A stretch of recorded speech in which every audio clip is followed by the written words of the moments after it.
Are you looking for some quick and easy weeknight meals?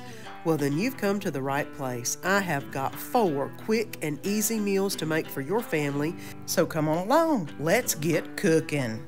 Hello, family and friends. I'm Susan, and welcome to my home. Well, friends, welcome back to another week of 4 quick and easy weeknight meals. I have got 4 meals that'll leave a lot of time on your hands so you can do a lot of other things. And talking about time on your hands, the first recipe I'm doing is going to be a Big Mac taco. I didn't realize how quickly these things were to make, but they are so easy and so good. You've got to try them. So come along. It's up. Let's get going. Let's make a Big Mac taco, or a couple of Big Mac tacos, that is. And tonight I'm going to make a Big Mac taco. Really quick, really simple. All you need, a taco shell. I've got some hamburger pickles. I've got some onion that I'm going to be putting on this. I cheated and got the secret sauce. You can make your own Big Mac sauce. I'll have that link down below if you want to make your own. I've got some cheese and some hamburger meat. Let's get to making some Big Mac tacos. First part of this is just to get some meat on it, and I'm going to mush it down. Doesn't call for a lot of meat because these little bitty taco shells, whatever they call street tacos, are tiny. And that's what we want, is little bitty ones, because you don't want huge ones. And I am just going to get a good little ball of meat and pop it around where it almost goes to the ends. And Danny's going to have 3. I may wind up having to make him 4, because knowing him, he's a hungry man. Now, once they're nice and flattened like that, it's time to put them on, in the pan. I've got this pan on a medium. Can you hear that? Can you hear it? Oh, it sounds so good. If I could get all 3 in here. Well, it's going to be close. Let that cook for just a little bit, and then I'll flip it over to the back, and then we'll be ready to plate us up some tacos. And I've just let them cook for maybe 5 minutes, and look at this. The hamburgers are already done. You don't want to overcook the hamburger. You just flip it over, let the back get a little bit warmed up. Get this shell nice and warm. Leave it on for about a minute or 2. Now I'm going to add some salt and pepper on it.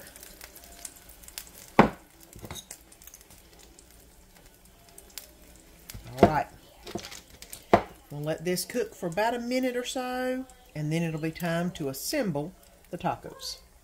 Now I've noticed that the actual shells are bubbling around the hamburger meat, so it's time to take it off. Now while the hamburgers are still hot, I'm going to go ahead and put the cheese on.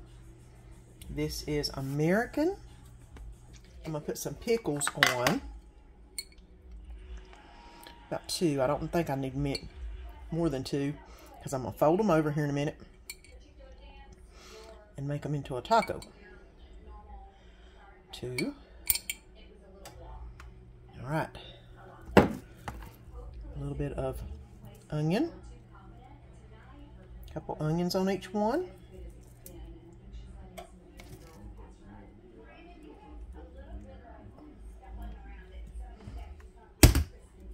Some of the secret sauce. Like I said, I've got the Big Mac sauce I'll put down below.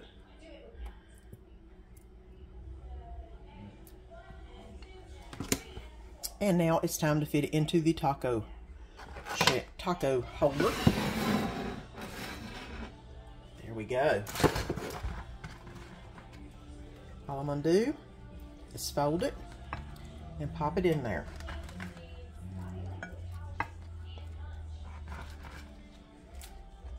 Look at this. All right. And here is Big Mac tacos. And it's what's for supper tonight. Are you craving a little bit of Mexican? Well, definitely it is time. And I have got a great recipe. It's called Polo Loco chicken and rice. So quick, easy, simple. I believe it's a 1-pan meal to be exact. And good and tasty. So come on, let's get going. Let's make some Polo Loco chicken and rice. And let's get going on the Polo Loco Mexican chicken rice with queso. So we're going to need some olive oil, some, of course, adobo, some tomato bouillon, some queso dip. This is the only kind of food line had, or I'd have got something else, but that was it. Some yellow rice, especially 10 ounces is what it costs for, and there you go. And 2.5 cups of water, and some chicken. I've got 1.5 pounds, a little over 1.5 pounds of chicken that has been defrosted and cut into what they consider bite-sized pieces, which are my kind of bite-sized pieces. And then we're going to get ready to cook those in the pan. And I made sure the chicken is nice and dry. I've drained off everything. I'm going to just put some adobo on it and sit there and flip it around a little bit. Put just a dab more adobo on it. And then this will be ready to go in the pan. And I've been letting the pan heat up for a little bit. It's a nice large pan. It calls for about 2 tablespoons of olive oil, which I just put in, pretty much the equivalent. And it's nice and hot. I'm going to go ahead and let that maneuver around on the pan. And then put the pieces of chicken on there. Some sizzle.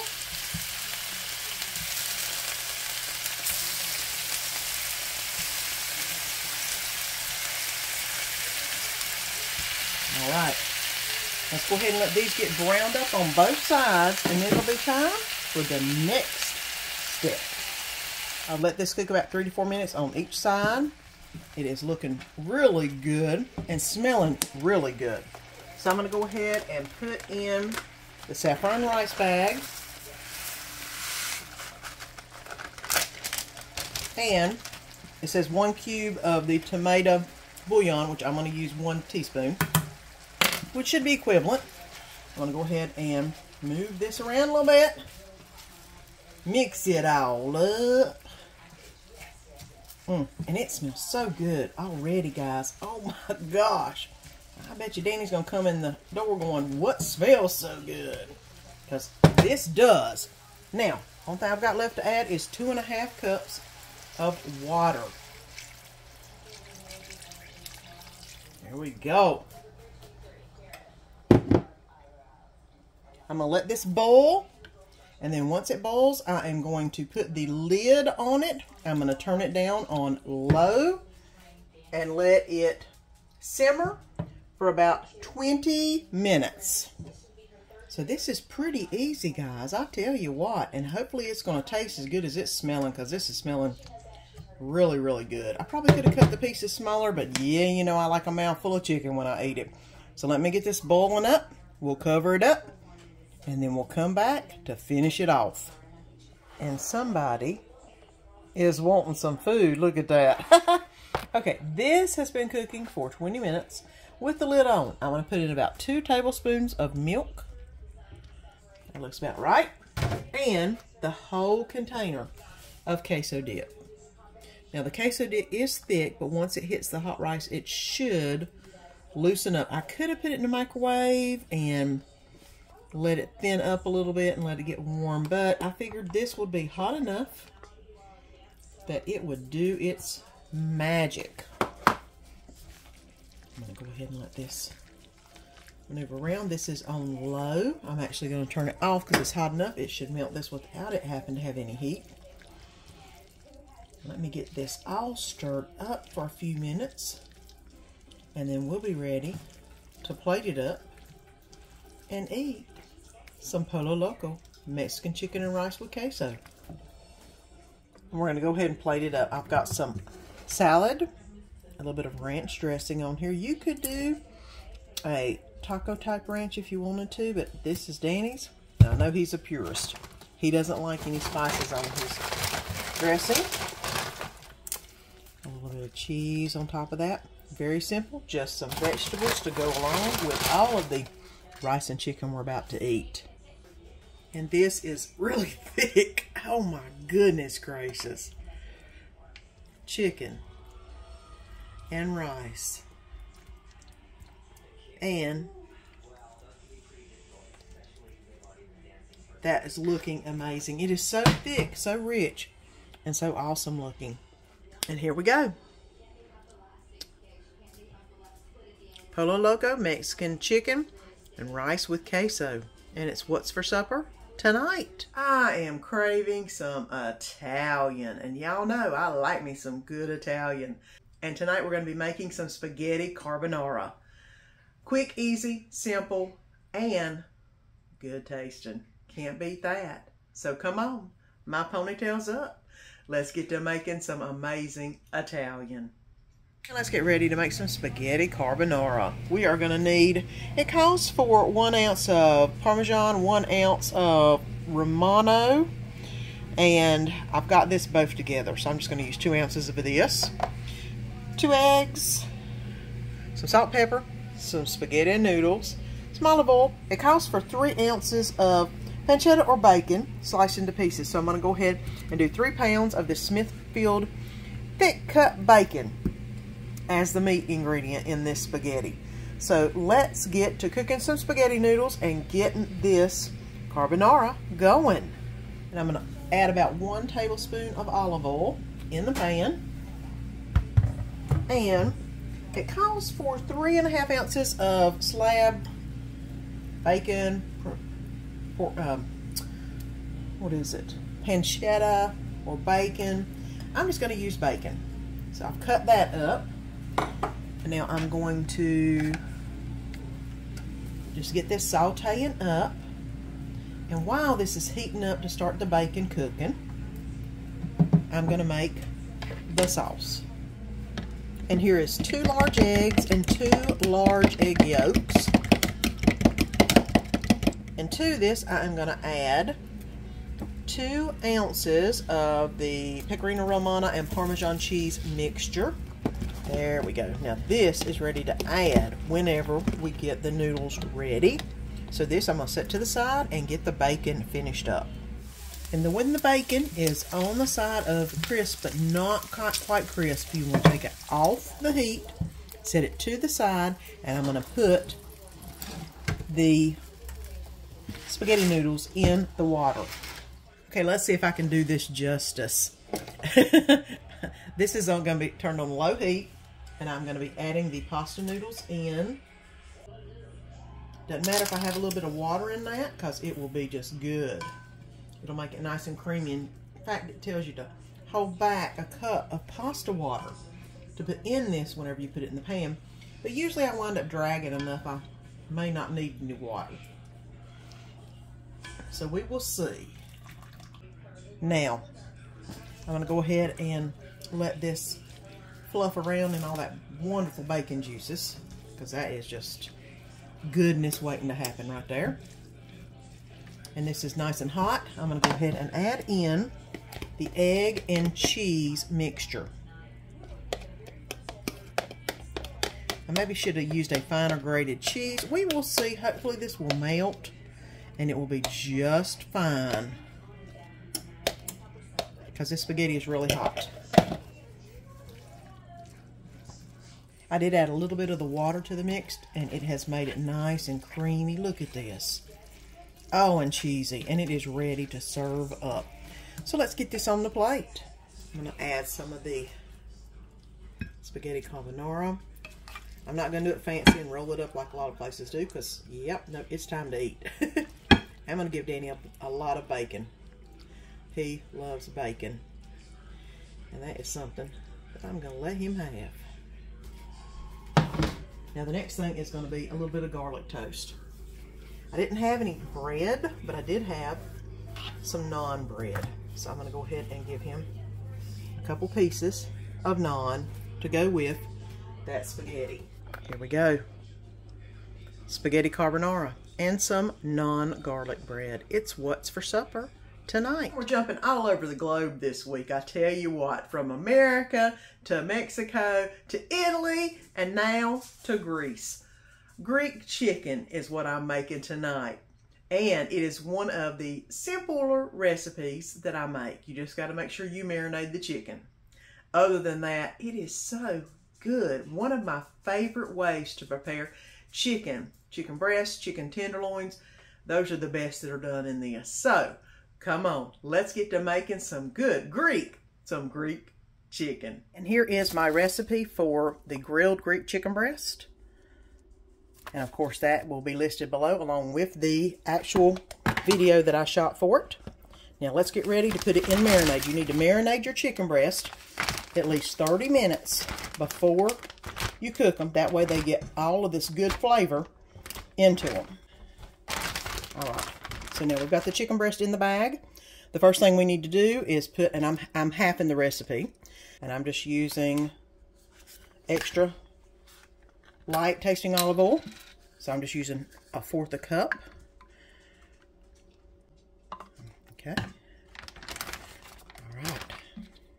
And then we're going to use 1½ tablespoons of lemon juice.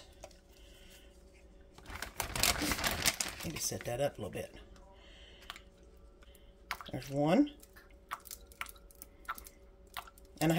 Okay, got that.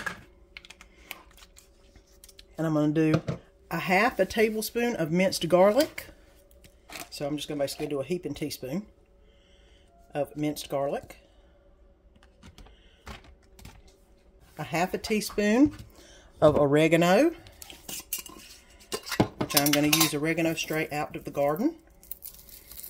And I'm just going to pop it in there until it looks like about 1/2 teaspoon. And then I'm going to use 1/2 teaspoon of dried basil.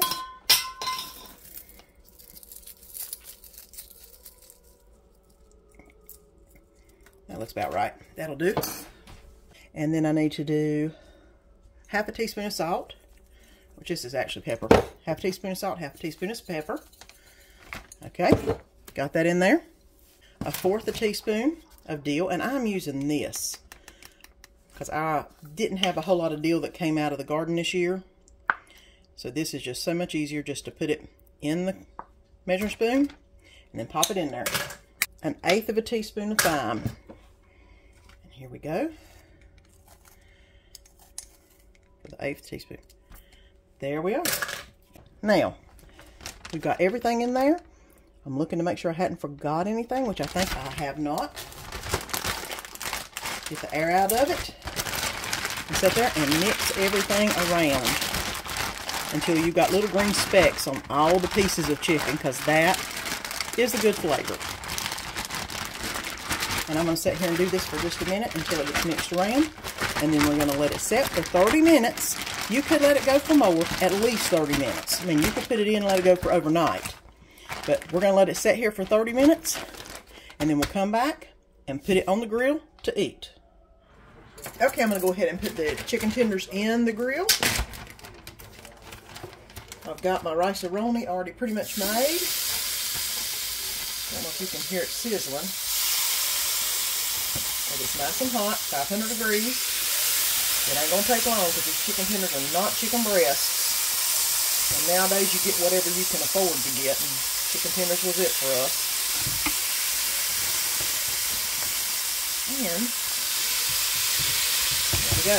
Hey, I'm going to close it up. Give it about 2 or 3 minutes and then flip them because it doesn't need long. Chicken is done and ready to be served. I'm going to go ahead and put it on the plate. Give Danny quite a few. Give me less because he eats a lot. Alright, let's get the rest of it on the plate. Greek grilled chicken, and I've got some cheesy rice-a-roni. That's what's for supper. Well, that's what's for dinner Thursday night. And did we not have a lot of different flavors this week? A lot of different variations, a lot of different good food. Quick, easy, simple, and tastes like $1,000,000. That's what I like. Good tasting and quick to get on the table. That's my favorite type of recipes. And don't forget to come back next week on Sunday whenever I put up another video with 4 more amazing quick and easy meals for your weeknights. So until then, have a great week. Well, friends, I hope you enjoyed this video. And if you haven't already subscribed, press that button down below and subscribe so you don't miss any of the fun. And let our family be a part of your family.